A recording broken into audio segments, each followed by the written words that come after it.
on va arriver au dernier article, mais le dernier article est quand même moins drôle. Enfin, moins drôle. Non, il est moins drôle. Vous savez que la chaîne, on a une histoire de cœur. Bien sûr, avec les sacs Peak Design, mais on a aussi une histoire de cœur avec le Shadow PC. Le Shadow PC, on l'a connu tout petit. On l'a connu tout nourrisson. On a fait partie des 500. On a encore ici... alors, j'ai le boîtier original numéro 54 du premier Shadow. Ça, c'était vraiment le boîtier des fondateurs, enfin des premiers, des 500 premiers. On est le numéro 54. Toi, tu es le numéro 59 au grand maître. Donc, on a une histoire de cœur avec Shadow.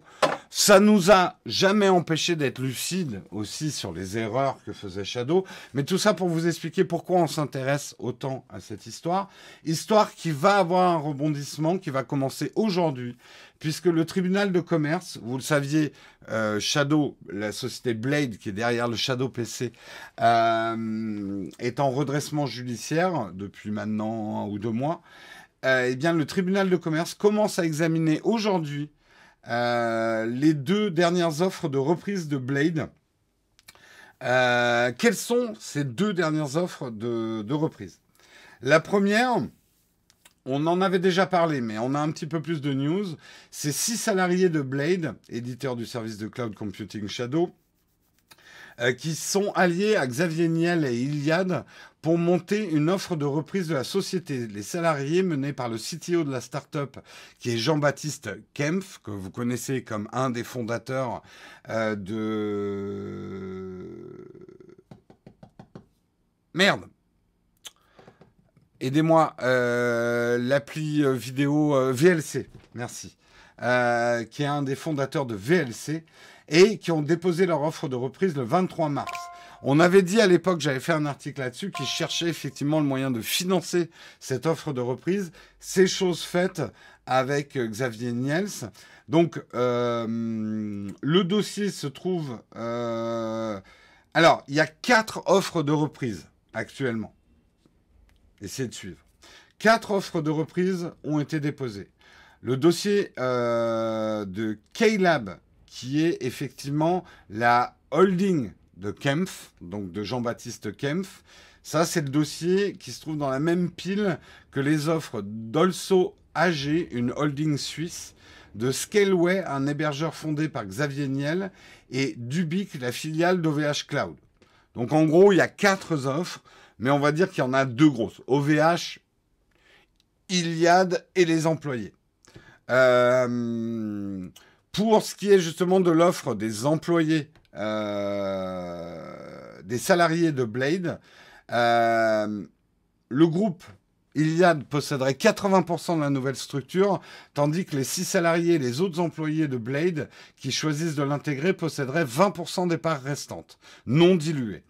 Le projet de reprise porté par les 6 salariés Iliad a pour but d'amener Blade à l'équilibre le plus rapidement possible. Et c'est là que ça va peut-être plus vous intéresser. C'est Yanis Venbach, que je salue au passage, qui explique au numérique, c'est l'ancien directeur marketing de Blade, et il est membre du projet de reprise et qui explique un petit peu le projet. L'idée, c'est d'abord de couper Blade et le Shadow PC de ces contrats toxiques. Quels sont ces contrats toxiques? C'est des contrats qui ont été signés dans le passé avec des data centers qui sont inactifs, dont la gestion nécessite plusieurs centaines de millions d'euros, donc qui coûtent trop cher. Des contrats d'hébergement qui coûtent trop cher, il faut couper ces contrats. Et c'est ce que permet de faire un redressement judiciaire, hein, d'ailleurs. Et ensuite, l'idée est de refondre les offres. Alors ça, c'est une moins bonne nouvelle dans l'absolu. Ça dépend du côté où on se place. Ils veulent revoir les tarifs de Shadow. On l'avait dit, il est probable, même si ça nous a beaucoup plu, l'offre à 13 €, que c'est extrêmement difficile d'être rentable pour un PC sur le cloud à ces prix-là. Donc, il y aura probablement une augmentation des tarifs de Shadow. Pour l'instant, ils ont choisi de ne pas se prononcer sur les prix. Il y aura peut-être encore une offre à 13, mais ça sera vraiment l'offre entrée de gamme. Mais il est probable que... Voilà, je vous l'avais expliqué à l'époque, Blade aurait pu réussir avec les prix de 13 euros, etc., s'ils avaient vendu énormément de Shadow et s'ils avaient pu les fabriquer, ces Shadows. Or, les conjonctures et certains mauvais choix stratégiques ont fait qu'ils ont eu le succès de communication autour de ces prix, mais ils n'ont pas pu provider les produits derrière. Donc ça a été quand même un mauvais plan, quoi. Et ça les a foutus un peu dedans. Le Covid est arrivé là-dessus, avec l'augmentation du prix des composants, notamment des serveurs. Ça, voilà pourquoi il est si difficile d'avoir son Shadow aujourd'hui. Je vous l'ai expliqué dans un mouchoir de poche, mais globalement, c'est un petit peu ça. L'idée, c'est pas... Ça sera peut-être pas des augmentations énormes de prix, mais c'était plutôt de revoir les systèmes d'engagement à Shadow. Ils avaient des problèmes d'impayés. En fait, ça, on ne le savait pas, mais des gens ne payaient pas leur Shadow. Je ne sais pas comment ils s'y prenaient, mais ils ont manifestement des problèmes d'impayés. Donc, revoir un petit peu le modèle commercial de l'offre de base. Mais l'idée aussi, et c'est peut-être ça le plus important, parce que ça fait 5 ans que je le dis à Shadow de le faire, c'est des nouvelles lignes de revenus. Aujourd'hui, il faut comprendre que les ordinateurs Shadow PC sont utilisés majoritairement entre 18h et minuit par les gamers pour jouer aux jeux vidéo. Or, ces serveurs ne servent pas à grand-chose entre 18h, de minuit à 18h. Ils sont plutôt inactifs. Il y a des gens qui jouent en journée, ça c'est pas le problème, mais beaucoup moins que le soir. Pour occuper ce vide, ils veulent vendre cette puissance de calcul disponible à des tiers de 8h du matin jusqu'à minuit. De minuit jusqu'à 8h, jusqu'à 18h. Et de créer aussi de nouvelles destinations, de nouvelles offres à destination du marché de l'éducation et des entreprises disponibles entre 8h et 18h. Imaginez des Shadow PC à prix slashé pour entreprises, pour la bureautique, avec comme seule condition que vous pouvez les utiliser qu'entre 8h et 18h. Ça intéresserait pas mal l'entreprise. Ça permettrait, au lieu d'acheter des postes physiques d'ordinateurs, de pouvoir prendre des ordinateurs à des prix extrêmement compétitifs. Imaginez, je ne sais pas, l'abonnement à un ordinateur de bureautique permettant juste de faire de la bureautique pour moins de 10 euros par mois pour les entreprises, peut-être un peu plus cher avec des services dédiés à l'entreprise, mais ça serait vachement plus rentable pour les entreprises que d'acheter des PC physiques pour chaque nouvelle embauche. Et en plus, pour en avoir parlé justement avec des entrepreneurs qui étaient intéressés, et certains ont même pris Shadow pour leur entreprise, ça permet de faire un truc vachement intéressant. Quand vous embauchez quelqu'un, vous ouvrez une session Shadow, le mec installe ses logiciels, son bazar et tout. Quand quelqu'un s'en va d'une entreprise, soit volontairement, soit il est viré, c'est des choses qui arrivent dans les entreprises, ce qu'on appelle le turnover. Quand quelqu'un s'en va, il faut que le service informatique récupère son ordinateur, le reformate, réinstalle les logiciels, le remette à disposition, et parfois, et vous le savez si vous avez des services informatiques dans votre entreprise, parfois, il y a des ordinateurs qui restent prendre la poussière dans le service informatique des entreprises. Là, l'avantage d'un service pour entreprise de PC sur le cloud de bureautique, c'est que vous ouvrez et vous fermez vos PC le jour même. Et ils sont instantanément complètement effacés. Ça pourrait être super pratique pour la gestion d'un parc informatique, en fait. C'est moi le service informatique. Il y a beaucoup de gens qui sont dans le service informatique. La sécurité info, détrompe-toi, parce que, à y étudier de plus près, la sécurité informatique d'une entreprise, si elle est locale, elle est dépendante de la qualité de la sécurité informatique de ton entreprise. Or, si tu utilises des PC à distance, tu bénéficies de la sécurité de ton service sécurité, plus le service de sécurité des serveurs qui hébergent les Shadow PC. Donc, quelque part, tu as une double sécurité.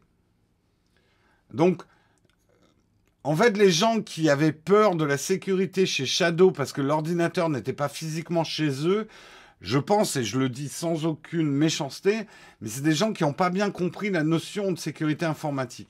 Finalement, d'avoir ton Shadow qui est protégé par les serveurs et les protections de serveurs est moins vulnérable qu'un ordinateur que tu héberges chez toi avec juste ton code Windows. dans l'absolu.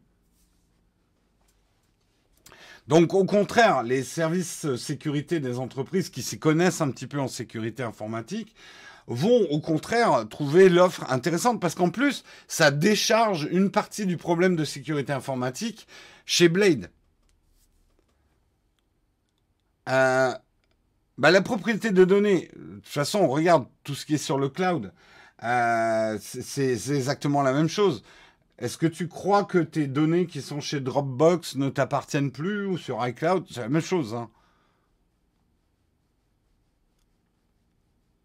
Mais en tout cas, ça permettrait effectivement, d'après Yanis, et je pense qu'il a complètement raison, parce qu'encore une fois, je ne veux pas dire que j'ai... Mais depuis longtemps, et d'ailleurs c'était dans le projet initial hein, de Shadow.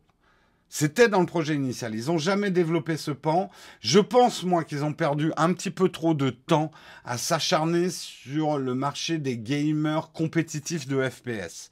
Je m'explique. Shadow PC, c'est très bien qu'ils aient lancé du gaming. La démonstration qu'un ordinateur peut faire du jeu vidéo à distance par le cloud est une démonstration de force et de puissance. Une fois que tu fais du jeu vidéo, tu peux tout faire, globalement. Donc la démonstration était bonne. Là où, à mon avis, ils se sont trompés, c'est à s'acharner sur un certain type de jeu compétitif, avec des gens qui, de toute façon, sont des râleurs, pour qui la perte de 2 frames est un désavantage compétitif. Et je pense que Shadow s'est un peu acharné dans ce jeu vidéo, alors que son marché était plutôt dans ce qu'on appelle casuellement qu'on appelle vulgairement les casual gamers, des joueurs plus occasionnels, plus âgés, qui ne veulent pas d'une grande tour lumineuse chez eux, qui préfèrent avoir un PC sur le cloud parce que c'est plus pratique, ils peuvent jouer de partout, et qui ne jouent pas à des FPS de manière compétitive. Un Shadow, ça marche très bien sur un Overwatch, etc. On est d'accord qu'Overwatch n'est pas le plus compétitif des FPS en termes de, voilà, de frame qu'il faut. Mais c'est sûr que les trucs de très très haut level, Valorant et tout, c'est pas vraiment adapté pour le Shadow PC. Mais ce n'est qu'une petite partie du jeu vidéo. Et moi, je pense qu'ils auraient dû se concentrer plutôt sur une communication de dire le Shadow PC est avant tout un vrai PC. Vous pouvez jouer, vous pouvez retoucher des photos. Le montage vidéo, il faut avoir une bonne connexion parce qu'il faut envoyer ses fichiers sur son Shadow, mais ça, c'est un autre problème. Vous pouvez voilà, travailler. Ça peut être... En plus, ils n'ont pas développé des trucs qui, naturellement, sur un Shadow, fonctionnent très bien. De pouvoir partager l'image de ton PC avec toute la famille. Il y avait des trucs à faire. À mon avis, il devrait avoir une communication beaucoup plus famille, beaucoup plus entreprise, beaucoup plus home business. Et je pense que là, ils pourraient faire beaucoup plus de pognon et assurer bien mieux la rentabilité. Donc ça veut dire qu'ils vont pas abandonner le gaming, mais peut-être plus mettre le braquet sur la vraie différence du Shadow PC, c'est que vous avez un PC complet. Vous pouvez tout faire avec un Shadow PC.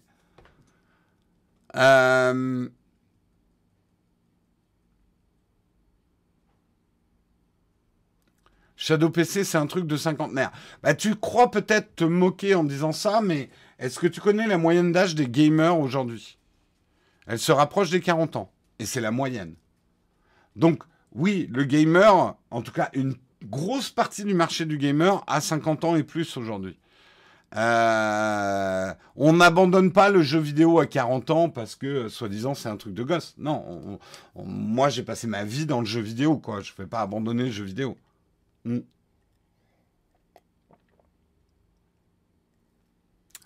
Comment être rentable si l'abonnement ne permet pas d'amortir le PC sur sa durée de vie? Ben, le problème, comprend bien que déjà, ça coûte cher de monter les serveurs de Shadow PC. S'ils ne sont utilisés à plein que entre 18 h le soir et minuit, ça veut dire que le reste de la journée, ils coûtent de l'argent, ils en rapportent pas. Donc, c'est d'utiliser ce vivier de serveurs pour avoir une autre offre destinée aux entreprises où on va pas mettre en avant les performances du jeu vidéo du Shadow PC. Ça aura peut-être un autre nom, ça s'appellera peut-être pas le Shadow PC, mais ça permettra effectivement de te connecter à des sessions de PC à distance pour ton entreprise.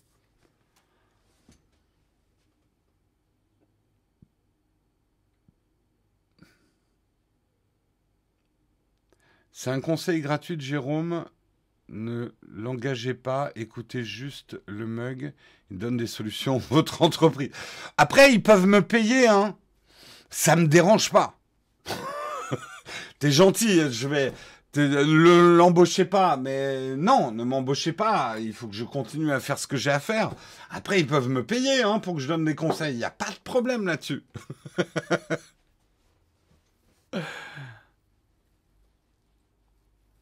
Le Shadow PC a la place des bousines distribuées dans les départements ou des régions, dans les collèges et les lycées. Tout à fait, je pense qu'au niveau éducation, voyez quand même les avantages énormes du cloud, du cloud computing.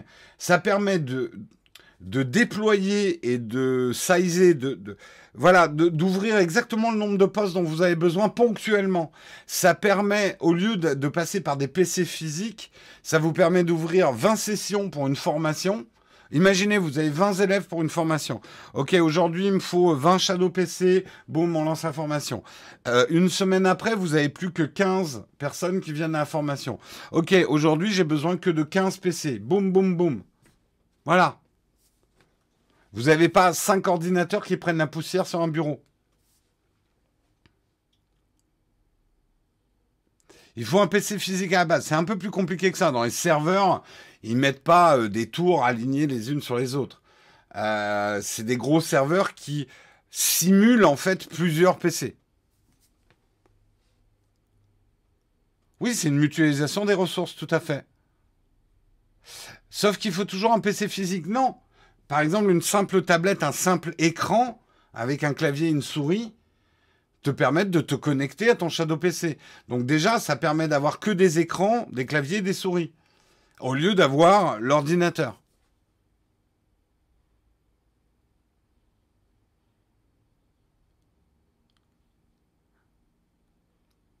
Donc vous n'êtes pas obligé de prendre des PC. Un iPad, ça marche? Bah oui, tout à fait. Je le lance juste pour voir si je ne vais pas faire un fail. Je vais vous lancer mon PC. Attendez, il faut que je vois si j'ai le code. Bien sûr, ça va pas marcher ce matin. Mais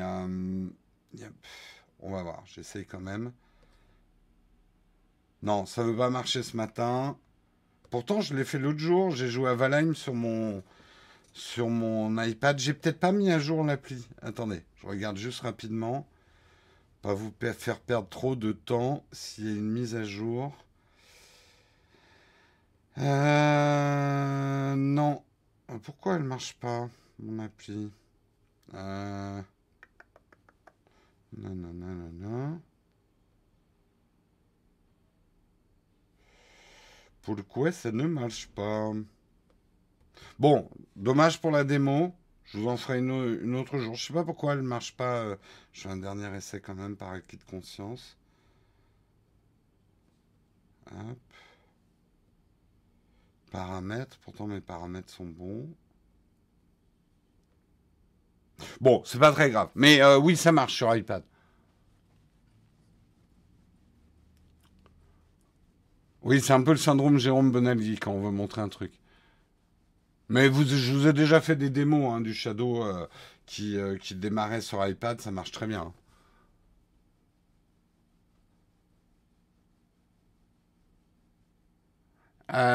Pour les utilisateurs Mac qui sont des professionnels avec des besoins sous Windows, 13 € par mois, c'est pas plus compétitif qu'une lanceuse VMware qui de toute façon ne sert plus à rien avec les puces M1, par exemple.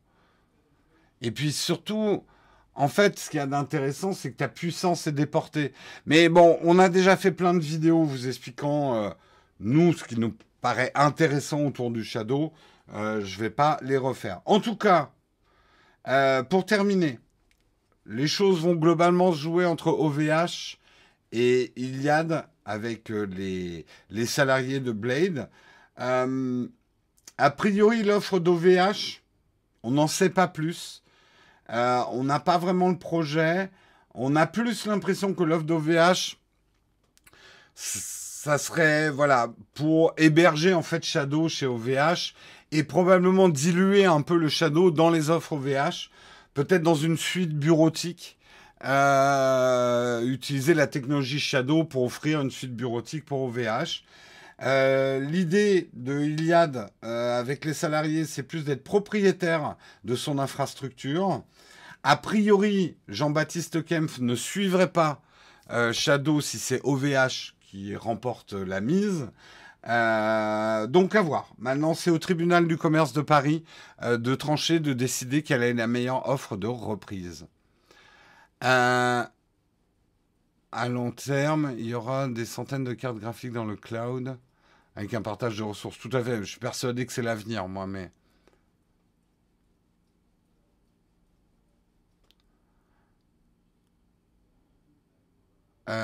c'est des boîtes réputées pour leurs sales conditions de travail. Quoi? Le problème, c'est qu'il y a des cloud gamers arrivent derrière. Il y a les cloud gamers arrivent derrière, ça va être dur.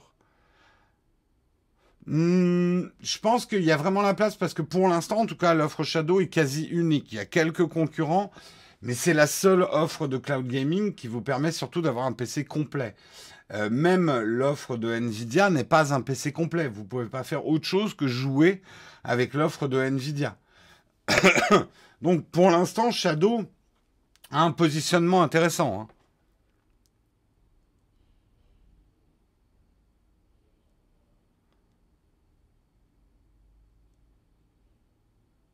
J'ai été 5 ans salarié, Iliad, rarement une boîte m'a aussi bien traité.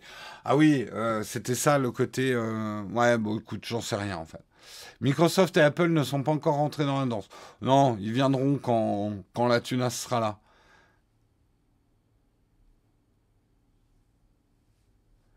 Euh, L'Ultimate Pass Cloud PC de Microsoft arrive bientôt. Ça risque de mettre un coup à Shadow. Pour les gamers, je parle. Ouais, le truc c'est que voilà, et je pense que d'ailleurs Shadow a tout intérêt à remettre en avant son avantage que c'est un PC complet. Ce que n'offrent pas les autres offres de cloud gaming.